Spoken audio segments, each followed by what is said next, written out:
Close your eyes for a moment. Think back to when you were 8 years old. Summer vacation felt endless. One afternoon could feel like an entire lifetime. Every tree seemed taller. Every road felt longer. Every day became a new adventure. Now, think about last year. January arrived. You blinked, and somehow it was December. So here's a question almost nobody asks. Where did that year actually go? Because it certainly wasn't spent living every moment. It felt skipped. Most people believe this happens because they're getting older. But if that were true, every 60-year-old would experience time exactly the same way. They don't. Some people remember an entire year in vivid detail. Others struggled to remember what happened last month, which means the clock isn't changing. Something inside your brain is. And neuroscientists now believe your brain may be quietly deleting your experience of life, one ordinary day at a time. Imagine I asked you a simple question. What did you do exactly 47 days ago? Not last week, not last month, exactly 47 days ago. Most people can't answer, not because they weren't alive that day, but because to the brain, nothing happened worth remembering. Now think about your first day of school. You probably remember the classroom, the teacher, maybe even what you felt walking through the door. That happened years ago. So why is a memory from decades ago clearer than one from a few weeks ago? In 1890, psychologist William James, widely considered the father of American psychology, was the first person to formally describe this phenomenon. He noticed something strange about human memory, that childhood years feel long in memory,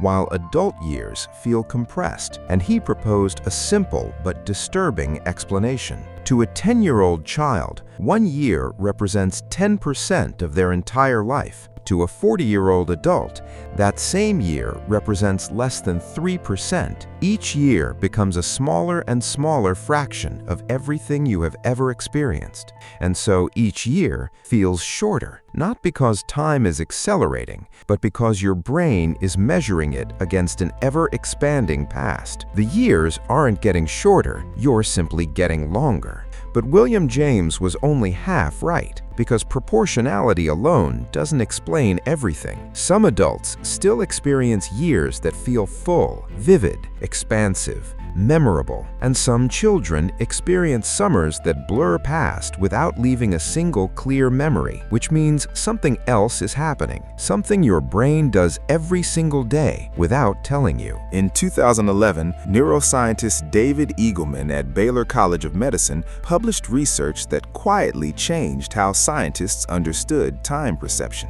He discovered that your brain doesn't actually experience reality, it predicts it. Think about driving home from work. Halfway through the journey, you suddenly realize something strange. You don't remember the last 10 minutes. You know you drove safely, you stopped at the traffic lights, you turned the steering wheel, you reached home, but it's almost as if you weren't really there. This isn't because you weren't paying attention, it's because your brain had already predicted almost everything that was about to happen. The same road, the same turns, the same buildings. Nothing surprised it. So instead of carefully recording every second, your brain quietly switched to autopilot. And here is where Eagleman's research becomes disturbing. Every moment your brain correctly predicts is a moment it never truly experiences. Every familiar morning, every routine commute, every predictable conversation. Your brain processes them, but doesn't record them, because to the brain, a predicted moment never really happened. Now compare that to your first airplane flight, your first day at college, the first time you fell in love. Those moments didn't last longer, but they feel longer because your brain couldn't predict them. Every second demanded full attention. Every emotion became a memory. And memory is how your brain measures time.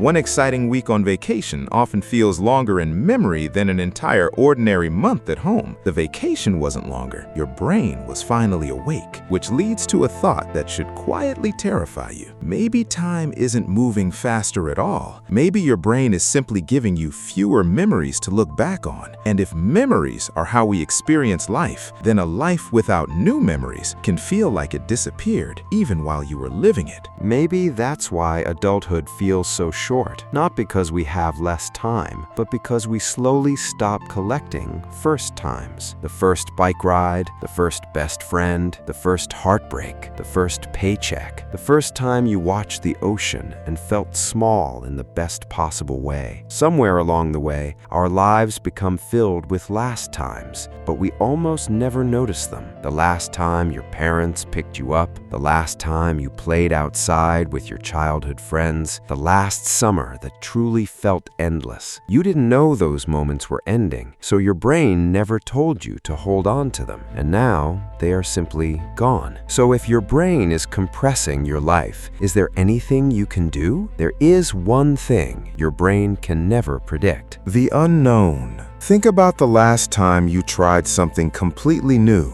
traveled somewhere unfamiliar, started learning something difficult, had a conversation that changed the way you think. Those moments probably didn't last long, but somehow they feel bigger than months of routine combined. Because for a brief moment, you stopped living on autopilot. You became fully present. Your brain woke up. And that is something most adults experience less and less. Not because they're lazy, not because they're broken, but because routine is efficient. It helps us survive. It saves mental energy. But quietly, it steals the feeling that life is expanding. Maybe that's why childhood felt so endless. Children don't rush through the world. They stop to look at insects. They ask impossible questions. They turn ordinary afternoons into unforgettable adventures, not because they have more time, but because they're paying attention to more of it. As adults, we do the opposite. We rush through weeks waiting for vacations, rush through months waiting for vacations, rush through years waiting for a future that never quite arrives. And one day, we look back, wondering where all that time went. Maybe the question was never, why does time move faster every year? Maybe the real question is, when did we stop noticing the life we were living? Because your life isn't measured by birthdays or calendars or clocks. It's measured by the moments your brain decided this is worth remembering. So if you want life to feel longer, don't try to slow down time. Give your brain something new to remember. The years don't become shorter, they simply become more familiar.